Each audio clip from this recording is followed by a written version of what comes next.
নমস্কার, রান্নায় হাতেখড়ি থেকে আপনাদের জানাই স্বাগত। আজকে রান্নার বিষয় হলো কপি আলু দিয়ে পাবদা মাছের ঝোল। চলুন কিভাবে করতে হয় দেখে নিই। ফুলকপি আলু দিয়ে পাবদা মাছের ঝোল করার জন্য আমি এখানে ফুলকপি এরকম বড় বড় করে কেটেছি, আর আলুগুলোকেও একটু বড় করে কেটে সুন্দর করে ধুয়ে নিয়েছি। অনেকক্ষণ ভিজিয়ে রেখেছিলাম, কারণ ফুলকপির মধ্যে অনেক সময় ভেতরে পোকা থাকে, সেই জন্য। তারপর বারবার করে 3-4 বার ধুয়ে নিয়েছি। আর পাবদা মাছগুলোকেও সুন্দর করে কেটে ধুয়ে নিয়ে রেখেছি। এখন নুন হলুদ মেখে এগুলো ভেজে নেব। আর নিয়েছি এখানে একটা টমেটোকে লম্বা লম্বা করে কেটেছি, আর 2-3টে কাঁচা লঙ্কাও কেটে নিয়েছি। আর যখন যে মশলা লাগবে ওটা রান্না করতে করতে বলে দেব। এখন এই জলটার মধ্যেই একটু নুন দিয়ে আমি ফুলকপিগুলোকে ভাপিয়ে নিচ্ছি। ফুলকপি আর আলুটা আমি ভাপাতে বসিয়ে দিয়েছি। দিয়ে দেব সামান্য একটু নুন।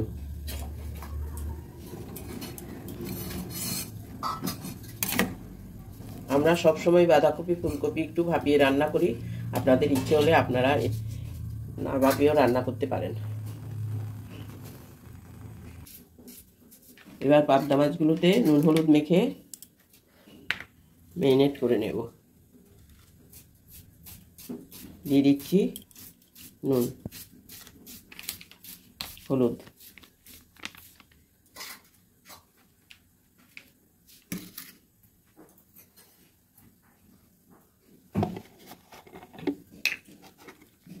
এবং একটুখানি তেল।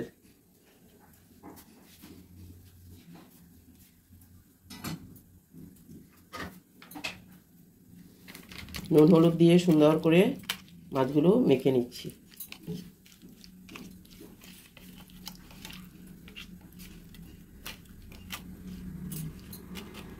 এবার কিছুক্ষণের জন্য রেখে দিচ্ছি।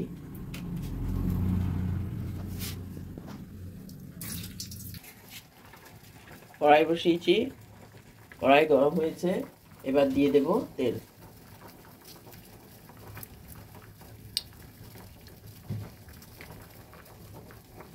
ভালোভাবে তেলটা কড়াইতে ঘুরিয়ে দিচ্ছি। এদিকে মাছটা মেখে রেখেছি। এখান থেকে এবার তেল গরম হলে একটা একটা করে মাছ দিয়ে দেব। আমি একটা বাটিতে মশলা রেডি করে নিচ্ছি। দিয়ে দিচ্ছি 1/2 টিস্পুন ধনে গুঁড়ো, জিরে গুঁড়ো,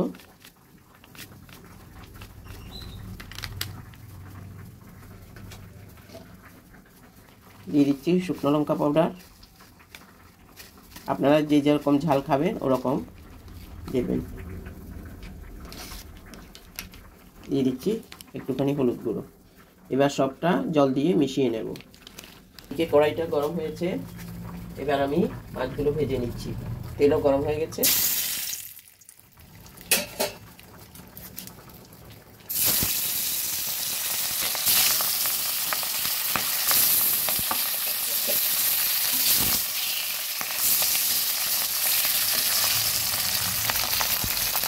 মাছটা ভাজতে বসিয়ে দিয়েছি, কিন্তু এইসব মাছগুলো ভাজতে সাবধানে ভাজতে হয়, গায়ে ফুটে আসে। মাছগুলো হতে দিলাম। এদিকে আমার আলু ফুলকপিগুলো ভাপানো হয়ে গেছে। এখন থেকে তুলে নেব।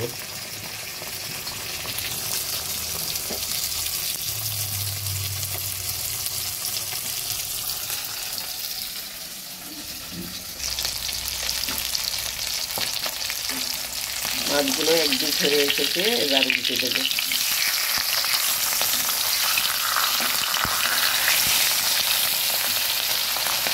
কড়া করে ভাজবে না। এবার মশলাগুলোর মধ্যে হালকা একটু জল দিয়ে মিশিয়ে নেব।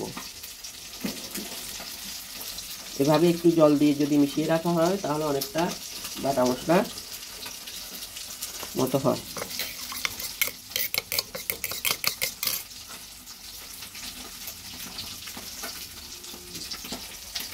স্বাদ মতো নুন দিয়ে দিলাম। কিছুক্ষণের জন্য রেখে দিয়েছি। মশলাটা গুলে কিছুক্ষণের জন্য রেখে দিয়েছি। মাছগুলো ভাজা হয়ে গেছে, এবার তুলে নেব।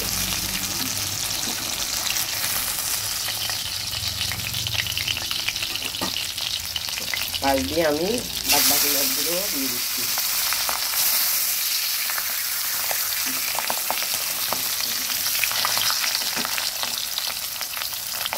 এভাবে কড়াইতে মাছ রেখে তারপরে যদি পরের বেশ দেওয়া হয় তাহলে তেল কিছুটা কম লাগে।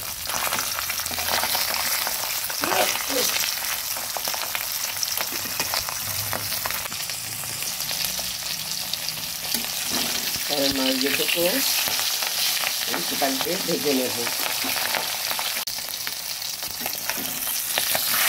একটু পাল্টে সবগুলো মাছ আমি ভেজে নিয়েছি, এবার তুলে নেব। এই কড়াইতে আমি দিয়ে দিচ্ছি ভাপানো আলু আর ফুলকপি।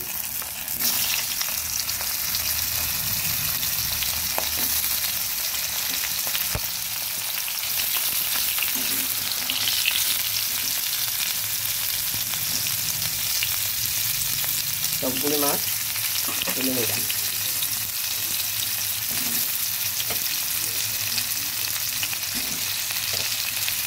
আলু আর ফুলকপিগুলো দিয়ে দিচ্ছি।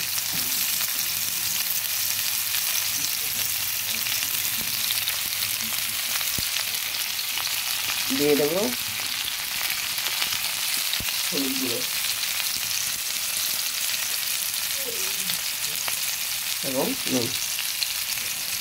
নুন হলুদ দিয়ে ভালোভাবে নেড়ে চেড়ে ভেজে নেব।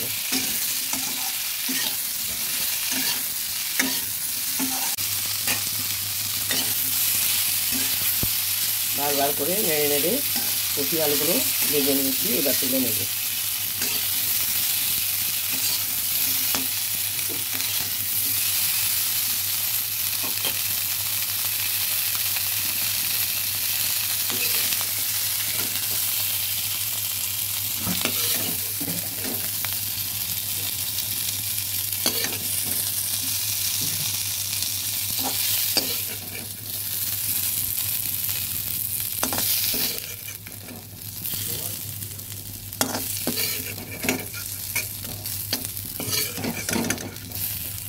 সবগুলো আলু এক এক করে আলু কপিগুলো তুলে নিয়েছি, এবার রান্নাটা শুরু করব।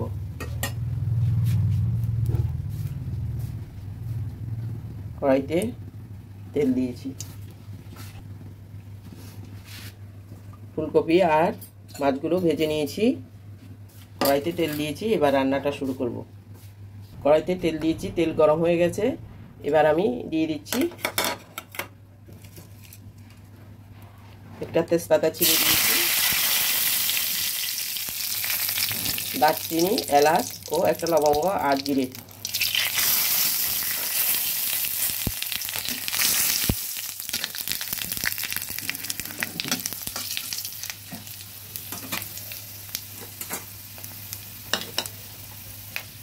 যখন জিরেটা কিছুটা ভাজা হয়ে আসবে দিয়ে দেবো পেঁয়াজ কুচি। আমি বড় সাইজের একটা পেঁয়াজকে আমি বেশি অর্ধেকটা দিয়ে দিলাম, পুরোটা দিলাম না, পেঁয়াজটা বেশ বড়, কারণ আমার পরিমাণ কম, সেই জন্য এরকম দিলাম। গোটা মশলা দিয়ে সব ভাজা হয়ে এসেছে, এবার পেঁয়াজটা দিয়ে দিলাম। গোটা মশলা থেকে সুন্দর গন্ধও বেরিয়ে এসেছে।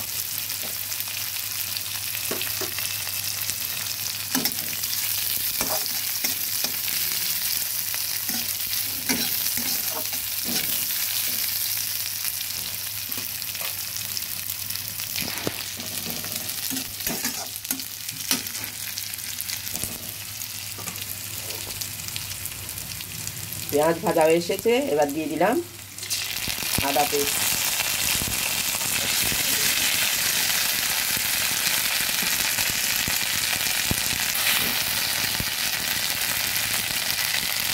আদার উপরে একটু জল দিয়ে দিচ্ছি, ভালোভাবে আদাটা ভেজে নিলাম।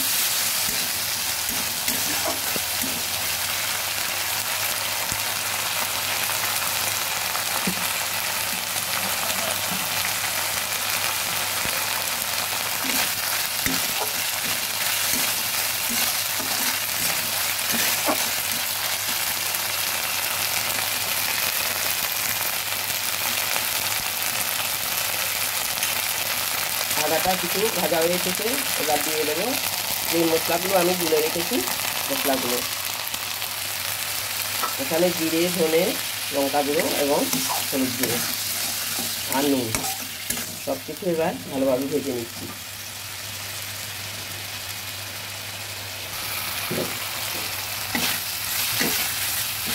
মশলাগুলো প্রায় ভাজা হয়ে এসেছে, এবার দিয়ে দেবো টমেটোগুলো দিয়ে দিচ্ছি।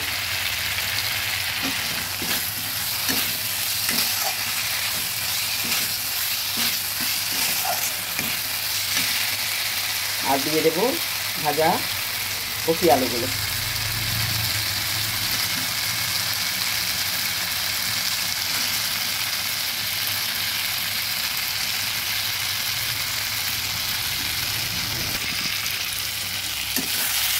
ভালোভাবে নেড়ে দিচ্ছি। মশলা ধোয়া বাটিটা দিয়ে একটুখানি জল দিলাম যেন মশলাগুলো সুন্দরভাবে কপি আলু টমেটোর গায়ে লেগে যায়। আপনারা যে যেরকম ঝাল খাবেন ওরকম ঝাল বুঝে ঝাল দেবেন। আমি সামান্য একটু শুকনো লঙ্কা দিয়েছি, আবার কাঁচা লঙ্কা কয়েকটা দেবো।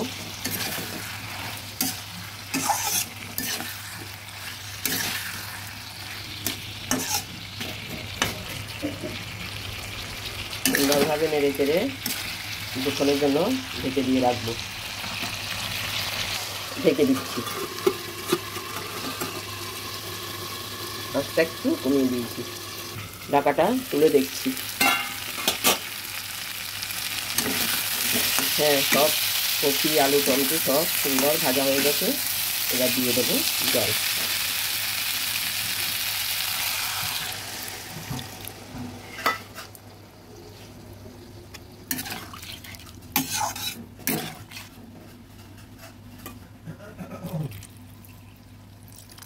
সিদ্ধ হওয়ার জন্য জলটা একটু দিলাম, আর ঝোলও একটু থাকবে। এবার সিদ্ধ হতে দেব। ফুটে আসলে মাছগুলো দিয়ে দেব। উপর থেকে চেরা কাঁচা লঙ্কাগুলো দিয়ে দিচ্ছি। ঝোলটা ফুটে উঠেছে, আলুটাও সেদ্ধ হয়ে গেছে, কিন্তু কপিটা এখনও সেদ্ধ হয়নি। আর একটু সেদ্ধ হোক, তারপরে মাছগুলো দেবো, কারণ পাবদা মাছ তো খুবই নরম মাছ, বেশি সিদ্ধ করলে ভালো লাগবে না। জলটা ফুটে উঠেছে, ফুলকপি আলুগুলোও সিদ্ধ হয়েছে। এবার আমি এক এক করে মাছগুলো দিয়ে দিচ্ছি।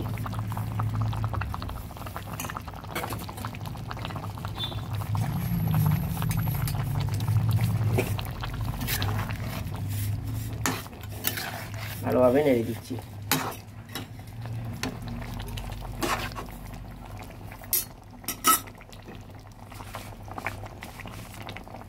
আর কিছুক্ষণ হতে দেবো।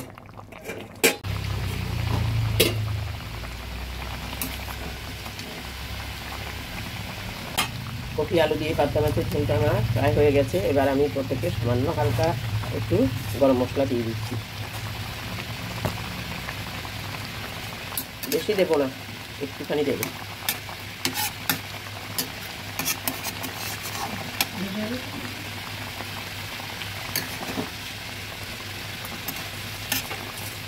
মাছের ঝোলটা আমার হয়ে গেছে, আমি এবার নামিয়ে পরিবেশন করে দেখাবো। দেখুন কি সুন্দর রং এসেছে। আপনারাও একদিন করে দেখবেন, গরম ভাতের সঙ্গে রুটির সঙ্গে খাবেন, বেশি ভালোই লাগবে। কপি আলু দিয়ে পাবদা মাছের ঝোলটা আমার সম্পূর্ণ হয়ে গেছে, আমি নামিয়ে পরিবেশন করে দেখালাম। দেখুন সুন্দর কালার এসেছে এবং খেতেও বেশ সুস্বাদু হয়। আপনারাও করে দেখবেন, রুটি, লুচি, পরোটা বা ভাতের সঙ্গে খাবেন, খুবই ভালো লাগবে। আর নুন ঝাল যে যেরকম পছন্দ করেন ওরকমই করবেন। আমার এই ভিডিওটা যদি ভালো লেগে থাকে তাহলে লাইক, শেয়ার, কমেন্টস করতে ভুলবেন না, সাবস্ক্রাইবও করবেন। আজকের জন্য এখানেই শেষ করছি, সামনে দেখা হবে নতুন কোনো রেসিপি নিয়ে। ধন্যবাদ।